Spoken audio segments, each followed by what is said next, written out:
HQ 사이렌 오디오북 미스터 선샤인 챕터 합시다 러브.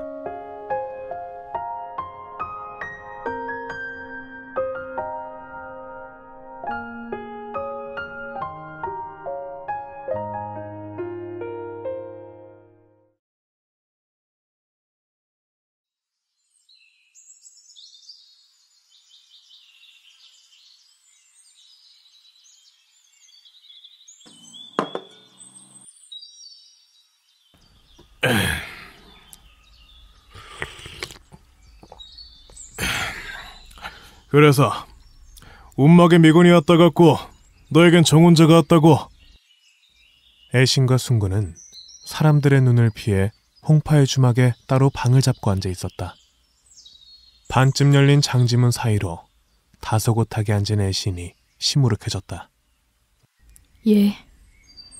하니 당분간 움막은 안 가시는 게 좋을 듯합니다. 나야 당분간이지만 혼인을 하면 너는 영 오기 힘들 것인데. 무릎 위에 올려놓은 손을 꽉 쥐며 애신은 고개를 저었다. 싫습니다. 전 그리는 못 삽니다. 못 살면 가문과 가문의 약속인데. 도망갈 겁니다. 영길리든 법국이든 덕국이든 조선 밖에서도 조선을 위하는 길이 있을 겁니다. 정혼이 정해진 이후로 내내 생각해왔던 것이니 단호한 애신의 답에는 막힘이 없었다. 애신의 고집을 모르지 않는 순구는 놀랍지도 않다는 반응이었다.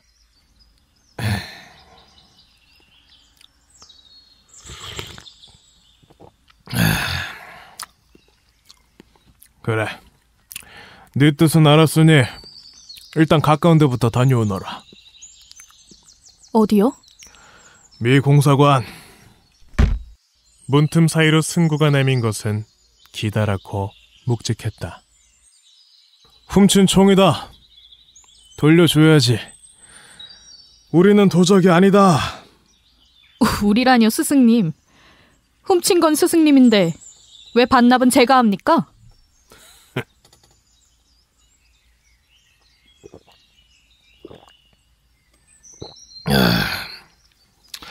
넌 늘 내 편이라며. 뻔뻔한 태도에 애신은 어처구니가 없었으나 결국 이것도 애신이 받아들여야 할 임무였다.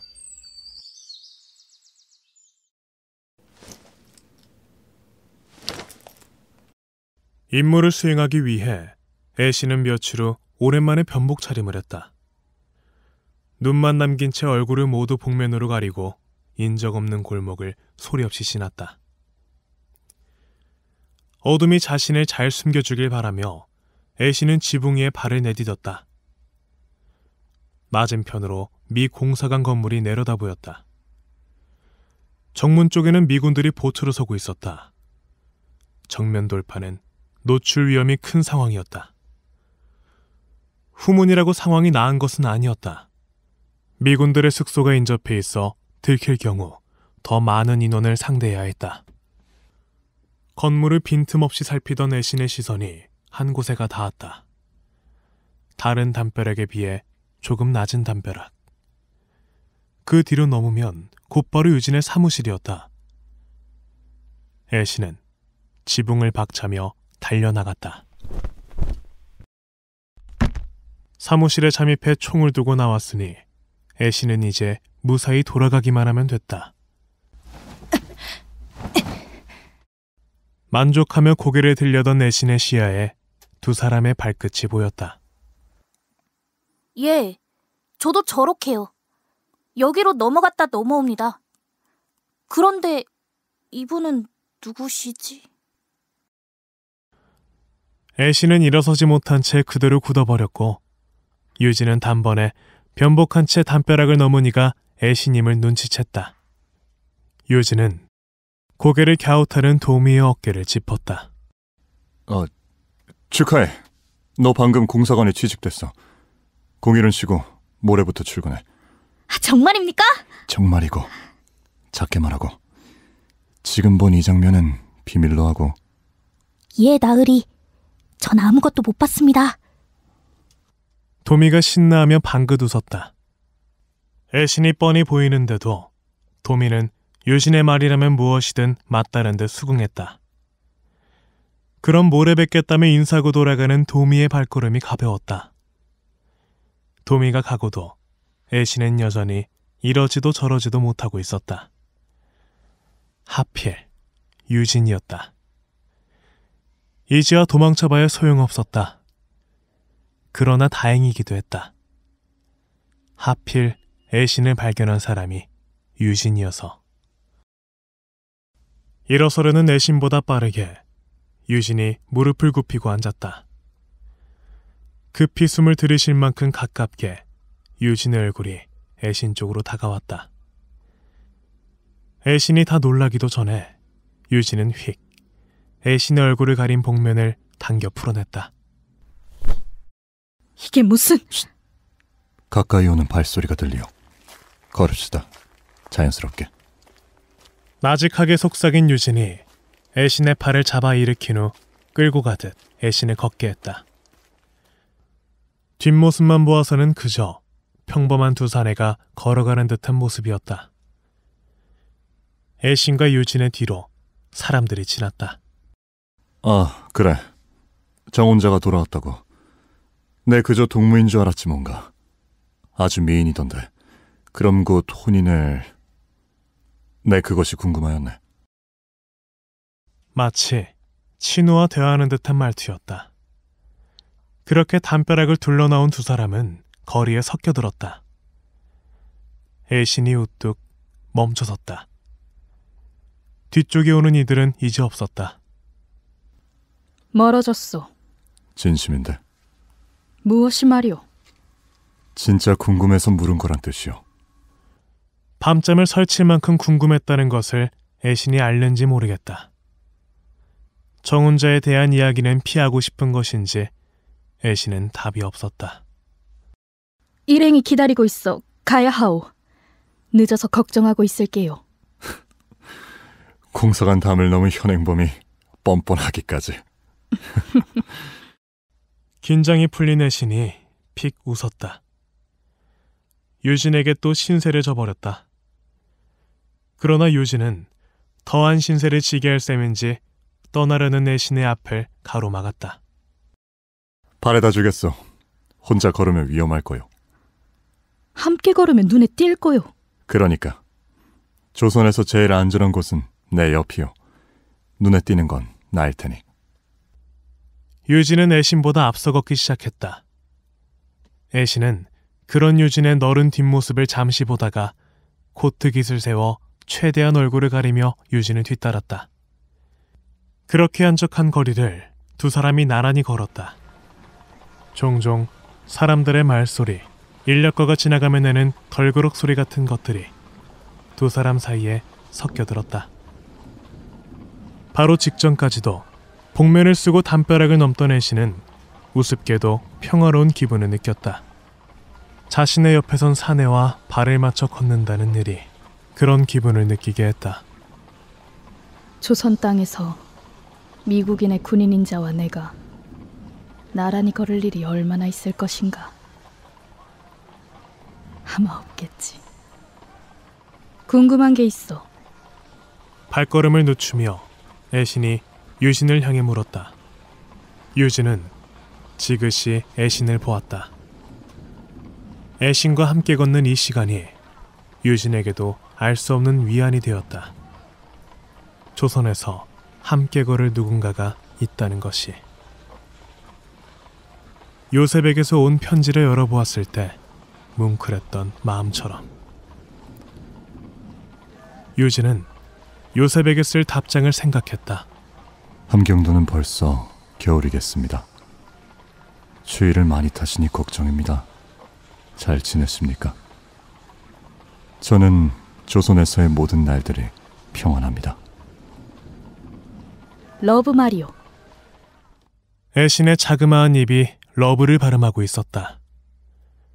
지그시 애신을 보는 유진의 시선이 흔들렸다. 평안하지 않습니다. 유진은 머릿속 편지의 내용을 고쳤다. 아직 생각 중인 거요? 보시오. 본인도 답이 없으면서. 유진은 입을 벙긋거리다 이내 애신이 오해를 하게 내버려 두었다. 사실은 답이 있었고 답을 하고 싶었다. 어쩌자고.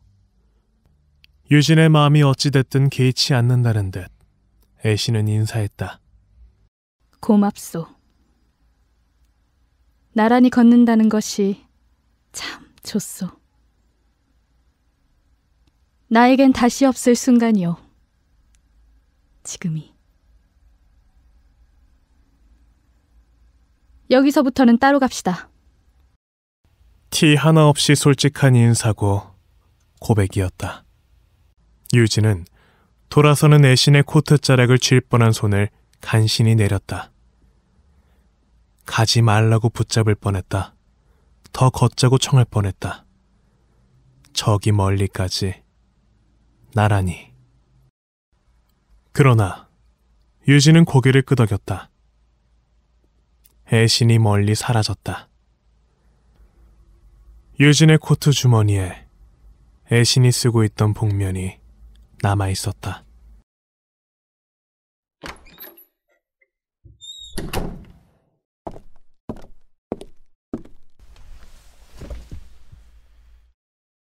빈관. 방으로 돌아온 유진은 희미한 조명이 켜진 테이블에 앉아 요셉에게 편지를 써내려갔다.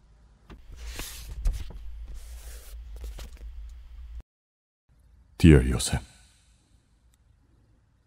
조선에서 저는 저기가 어딘지도 모르면서 저기로, 저기 어디 멀리로 자꾸만 가고 있습니다. 한성에는 언제 오십니까? 보고 싶습니다.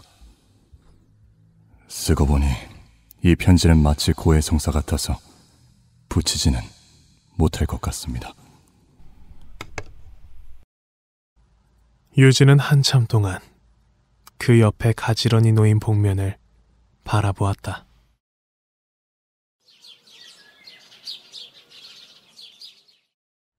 날이 밝아 사무실로 출근한 유진은 책상 위에 꾸러미를 확인했다. 둘둘 말린 천을 벗겨내자 드러난 기다란 총은 도난당했던 그것이었다. 유진은 능숙하게 레버를 당겨 총을 장전하며 방아쇠를 당겼다.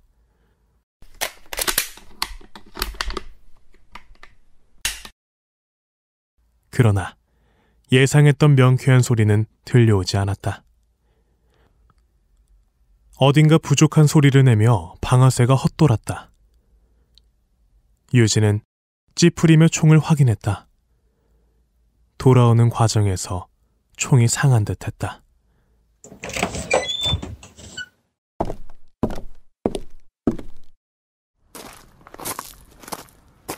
어쨌든 총기를 찾았다고 보고를 하기 위해 유진은 카일을 찾아 공사관 마당으로 나왔다. 카일은 관수에게 조선말을 배우는 중이었다. 카일에게 총을 넘기고 다시 사무실로 돌아서려는데 관수가 누군가를 보고 아는 체를 했다. 문 앞에서 병사들에게 가로막힌 이는 유진과 함께 부모님의 무덤을 찾아갔던 장정이었다. 장정은 유진에게 나무 비녀를 하나 건넸다.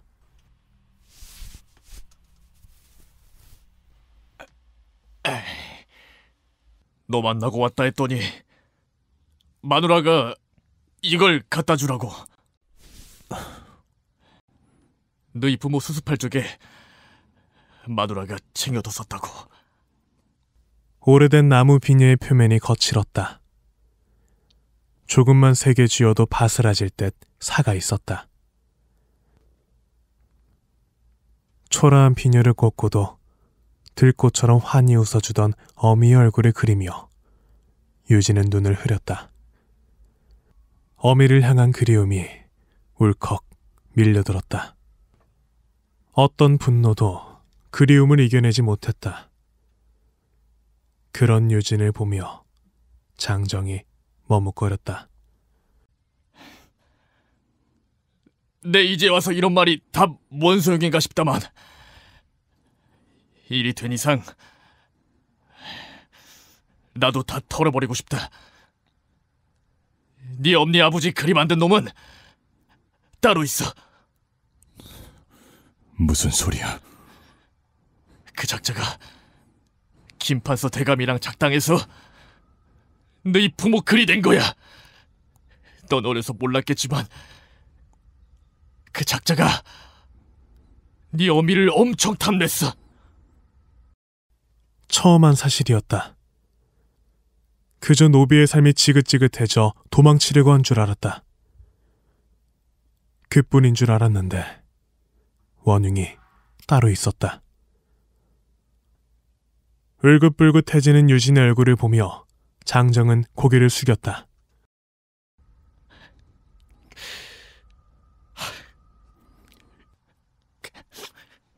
그저 살려고 그랬다. 우리 것들이야 주인이 시키는 대로 한 죄밖에 더 있나. 내 죄를 물을 거면 그놈 죄도 물어. 그자는 떵떵거리며 아직까지 잘 사니까. 그 작자가 바로 외부 대신 이세훈이야. 외부 대신 이세훈. 유진도 아는 자였다. 로건을 저격하던 날 밤 하월루 로건의 맞은편에 앉아있던 자였다.